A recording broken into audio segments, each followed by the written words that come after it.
Cliff Richard vanished from the spotlight, now we know why. For decades, Sir Cliff Richard dominated British music charts with an unmatched longevity that earned him the title Peter Pan of Pop. With over 250 million records sold worldwide and a career spanning an astonishing 60-plus years, his place in music history seemed eternally secure. Then, without warning, one of music's most enduring stars seemed to vanish from public consciousness. It wasn't a gradual fade, it was like someone flipped a switch, revealed a former BBC producer who had worked with Richard on numerous television specials. One of the most recognizable voices in British music history suddenly went silent. No new albums, no tours announced, no television appearances. For someone who had been a constant presence in entertainment since the late 1950s, the absence was deafening. This disappearance wasn't just a brief hiatus or a well-earned retirement. It coincided with a series of events so devastating that insiders wondered if Cliff Richard, the eternally youthful performer who had weathered every musical trend from rock and roll to disco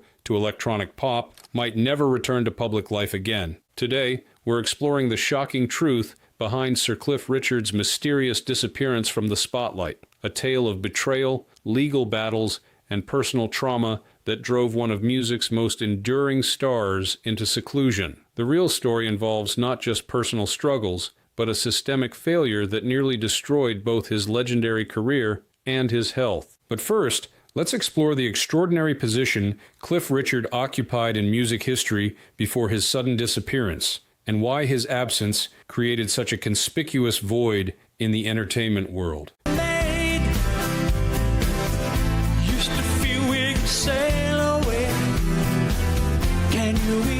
The unmatched legacy that made his disappearance so shocking. To understand the magnitude of Cliff Richard's sudden vanishing act, one must appreciate the unprecedented position he held in music history. With a career that began in 1958 with his hit Move It, often cited as Britain's first authentic rock and roll record, Richard had achieved something no other artist in British chart history could match: hit records in 6 consecutive decades. Cliff wasn't just another aging pop star, explained a music historian who has documented British pop culture since the 1960s. He was a living institution, the only performer who had successfully navigated every musical era from pre-Beatles rock to the digital age. Even when his music wasn't trendy, his cultural relevance remained unquestioned. The statistics behind his career defy belief. Over 130 singles, albums, and EPs reaching the UK top 20, making him the third top-selling artist in UK singles chart history, behind only Elvis Presley and the Beatles. For generations of British music fans, Cliff Richard wasn't just a singer. He was a constant, as familiar and reliable as the monarchy itself. What made Cliff unique wasn't just his commercial success, but his cultural ubiquity, noted a longtime executive at EMI Records. Christmas television specials, royal variety performances, Wimbledon rain delays. Cliff was embedded in British cultural life beyond just his music. His sudden absence left a void in multiple entertainment contexts simultaneously. This cultural omnipresence made his disappearance all the more conspicuous. The artist, who had released at least one album nearly every year since 1959, suddenly stopped producing new music. His traditional television appearances ceased. His regular touring schedule, which had continued uninterrupted even into his 70s, came to an abrupt halt. What could possibly drive such a resilient, consistent performer away from the public that had supported him for over 6 decades? The answer begins with a police raid that would shatter his sense of security and unleash a media nightmare beyond anything he had experienced in his long career. Crews that greeted him today, but he came to the High Court along with his friend Gloria Hunniford to describe the public humiliation he felt when the BBC broadcast a police raid on his home. The raid that changed everything. On August 14, 2014, Cliff Richard's world imploded in a way that would have been unimaginable to the clean-living, deeply religious performer. While vacationing at his home in Portugal, he received word that his Berkshire residence was being raided by South Yorkshire police in connection with a historical sexual assault allegation dating back to 1985. What made this raid extraordinary and ultimately devastating for Cliff wasn't just that it happened, but how it happened, explained a former Metropolitan Police detective familiar with the case. The BBC had been tipped off in advance. They had a helicopter hovering over Richard's home, broadcasting the raid live while police searched his residence. It was unprecedented media coverage for an investigation at this preliminary stage.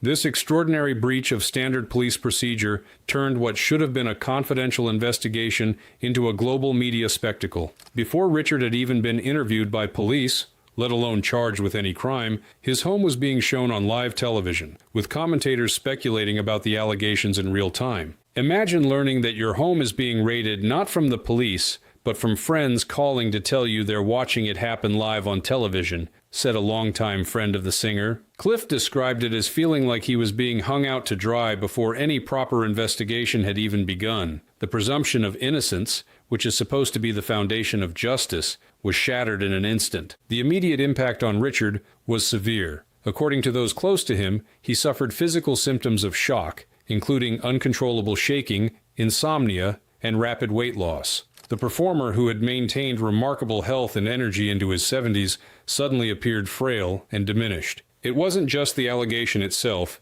which he knew was false and would eventually be disproven, revealed a member of his management team. It was the public nature of it, the sense of betrayal by institutions he had trusted, and the immediate trial by media before he'd even had a chance to defend himself. For someone with Cliff's sense of personal honor, it was utterly devastating. This devastating public spectacle marked the beginning of an ordeal that would keep him away from public performance and recording for nearly 4 years, a period during which his physical and mental health would be severely tested by a system that seemed to have abandoned the principles of fair treatment he had trusted throughout his life. I always eat the right food. I try to eat the right food for me.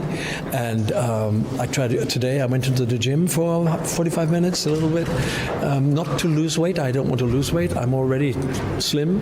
The health crisis the public never saw. While the public witnessed Cliff Richard's disappearance from the entertainment world, what remained hidden was the severe health crisis triggered by the investigation and media coverage. A physical and psychological collapse that those closest to him feared might prove fatal for the then 73-year-old performer. What people don't realize is that Cliff nearly died during this period, revealed a longtime member of his inner circle who witnessed his decline firsthand. His body literally began shutting down under the stress. He lost over 2 stone, 28 pounds, in a matter of weeks. He developed shingles, which can be life-threatening for someone in their 70s. His doctors were genuinely concerned that the stress could trigger a heart attack or stroke. The psychological impact was equally severe. According to friends, Richard experienced symptoms consistent with post-traumatic stress disorder, including intrusive thoughts, insomnia, and moments of disorientation. The performer, known for his unwavering positivity and religious faith, found himself in a dark place that contradicted everything about his public persona. He would wake up at 3 or 4 in the morning in cold sweats, said a close friend who spent time with him during this period. Sometimes he couldn't remember where he was. This was a man who had performed flawlessly on stages around the world for decades, who never forgot a lyric or missed a cue, suddenly struggling with basic daily functions. It was heartbreaking to witness. The investigation dragged on for almost 2 years without charges being filed, extending the period of uncertainty and preventing Richard from fully recovering his health. Even routine activities became challenging as he faced the prospect of public recognition and potential harassment. He essentially became a prisoner, first in his Portugal home, then later moving between secure locations, explained a security consultant who advised him during this period. Every public appearance carried the risk of someone shouting accusations or photographers creating unflattering images that could feed the negative narrative. For someone who had always had a warm, open relationship with the public, this enforced isolation was particularly cruel. Medical professionals treating Richard during this time reportedly became so concerned about his deteriorating condition that they advised his management team to prepare for the worst. The combination of advanced age, severe stress, and physical symptoms created a potentially life-threatening situation that the public remained largely unaware of as the legal process slowly moved forward. What's remarkable isn't that Cliff disappeared from public life during this ordeal, observed a physician with expertise in stress-related illness, though not directly involved in Richard's care. What's remarkable is that he survived it at all. The physiological impact of this kind of stress on a person in their 70s can be catastrophic. Many people in similar situations don't recover. This hidden health crisis explains not just Richard's absence from the entertainment world, but also the profound change in his approach to public life even after the investigation concluded. A transformation from one of Britain's most accessible stars to someone understandably wary of the systems and institutions that had failed to protect his basic rights.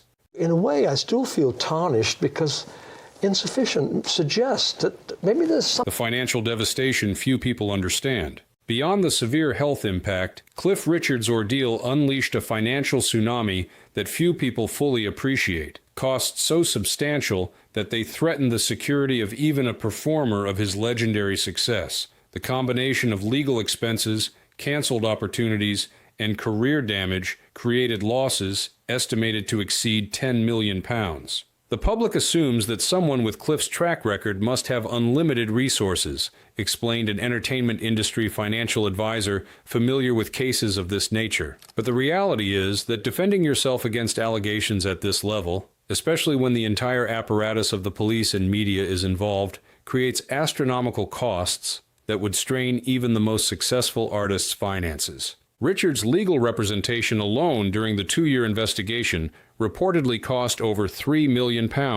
This included not just defense against the allegations, but also simultaneous legal actions against both the BBC and South Yorkshire Police for their handling of the raid and investigation, complex litigation involving multiple Queen's counsels and teams of specialized attorneys. Beyond these direct legal costs, the career impact created even more substantial financial damage. Richard was forced to cancel a planned album release and promotional tour, delay a major autobiography, and withdraw from numerous high-profile television appearances and concert commitments. The revenue loss from these canceled projects has been estimated at between £4 to £5 million.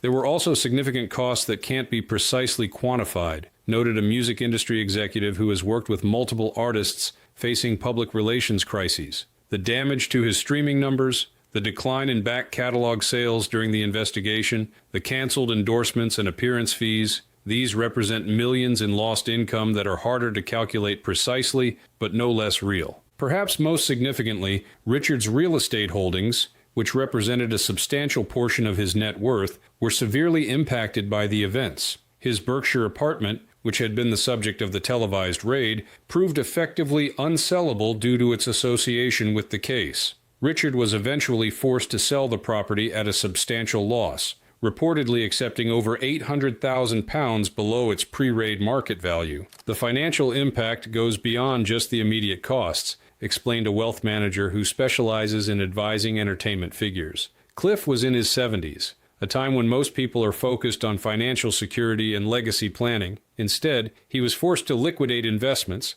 sell properties, and redirect resources to legal battles rather than future security. That creates long-term consequences beyond the immediate expenses. These financial pressures help explain why, even after being fully cleared, Richard didn't immediately return to his previous level of public activity. The combination of health challenges and financial recovery needs necessitated a more measured, strategic approach to rebuilding his career and securing his future after an ordeal that had threatened everything he had built over 6 decades in entertainment. The BBC to acknowledge that what it had done to him was unlawful. Before litigation commenced, we asked the BBC to accept this and to apologise. The legal victory that came too late. After nearly 2 years of investigation, in June 2016, the Crown Prosecution Service announced that Cliff Richard would face no charges due to insufficient evidence. While this legal vindication should have represented a triumphant conclusion to his ordeal, the reality was far more complicated and bittersweet. The problem with these kinds of allegations is that no matter how thoroughly they're disproven, some damage can never be undone, explained a reputation management specialist who works with public figures facing similar situations. Cliff had to live with the reality that for many people, the raid and allegations would be the first thing they associated with him, regardless of his exoneration. This painful truth led Richard to take the extraordinary step of suing both the BBC and South Yorkshire Police for their handling of the case, a legal battle that would continue for another 2 years after he had been cleared of any wrongdoing. In July 2018, he finally prevailed in his privacy case against the BBC,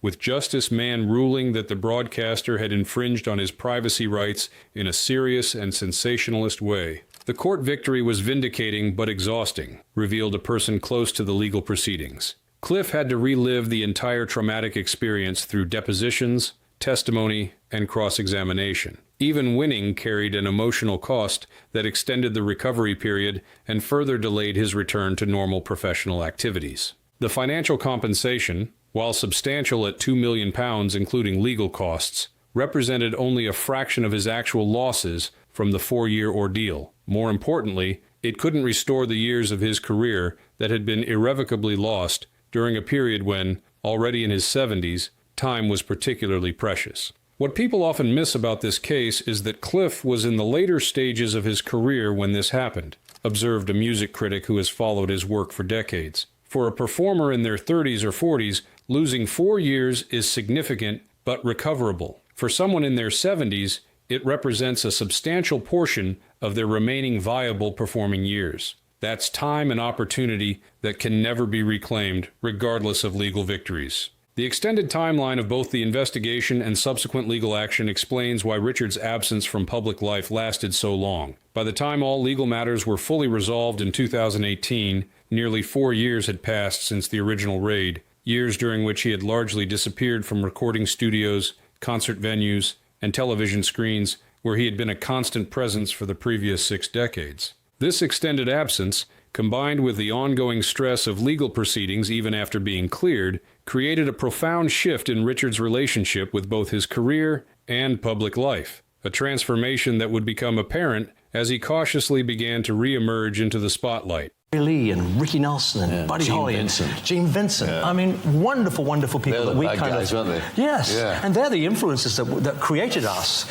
The comeback on his own terms. When Cliff Richard finally returned to public life after his legal victories, fans and industry observers noticed subtle but significant changes in how the legendary performer approached his career and relationship with the public, changes that directly reflected the trauma he had experienced and the lessons he had learned from his ordeal. The Cliff who returned wasn't the same Cliff who disappeared, noted a concert promoter who worked with him on post-investigation performances. He was more selective, more protective of his privacy, and more deliberate about where and how he engaged with the public. This wasn't just a return to business as usual, it was the emergence of a more cautious, controlled approach to his public life. This transformation manifested in several concrete ways. Richard significantly reduced his touring schedule, selecting fewer but more meaningful venues, rather than the extensive tours that had characterized his previous decades. His media appearances became more carefully curated, with greater control over the context in which he would be presented and discussed.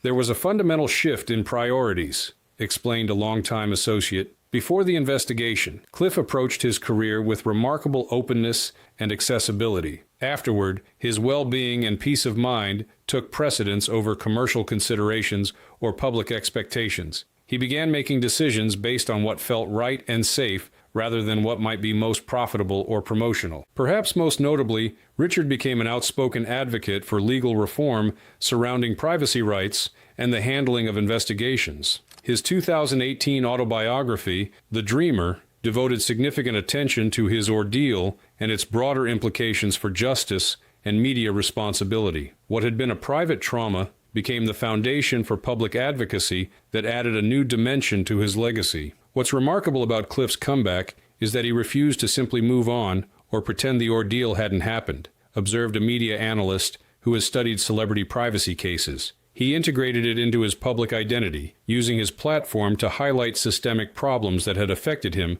but also impact many less privileged people who don't have his resources or visibility to fight back. This evolution helps explain why Richard's presence in public life has remained more limited than his pre-investigation activity level. What some observers mistakenly interpreted as a diminished career or semi-retirement actually represents a deliberate recalibration, a conscious choice to engage with the entertainment world on terms that protect his hard-won recovery and reflect his revised priorities after a life-altering experience. The question was never whether Cliff could return to his previous level of activity, said a member of his management team. The question was whether he would want to, After experiencing such a profound betrayal by systems and institutions he had trusted, his more measured comeback represents a thoughtful response to that question, a balance between reconnecting with his audience and protecting the recovery he fought so hard to achieve. Innocent of what was alleged, but it took 2 years until the investigation concluded with no charge. I don't think people realize what it's like to have the legacy protection that became his mission. As Cliff Richard gradually re-emerged into public life,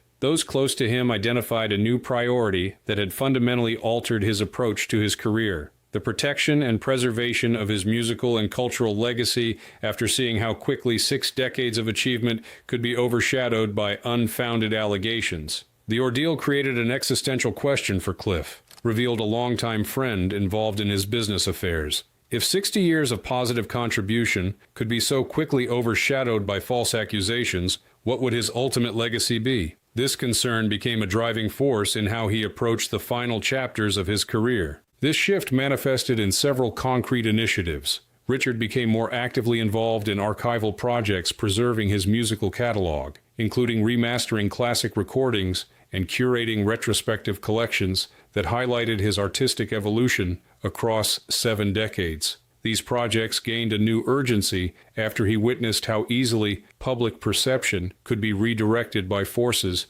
beyond his control. There was a recognition that he needed to take a more active role in shaping how his career would be remembered, explained a music historian who collaborated on one such project. Cliff had always been somewhat modest about his contributions to pop music history, but the investigation created an awareness that if he didn't assert his own narrative, others would define his legacy for him. This concern extended beyond just his musical achievements to his broader cultural impact and philanthropic work. Richard increased his involvement with charitable causes that had long been important to him, including the Cliff Richard Tennis Foundation and various Christian organizations, ensuring these aspects of his life received appropriate attention alongside his entertainment career. What became clear was that Cliff was thinking about posterity in a way he hadn't before, noted a biographer who has documented his career. Before the investigation, he was so busy living his career that he hadn't focused much on how it would ultimately be contextualized historically. After coming so close to seeing his entire life's work reduced to tabloid headlines,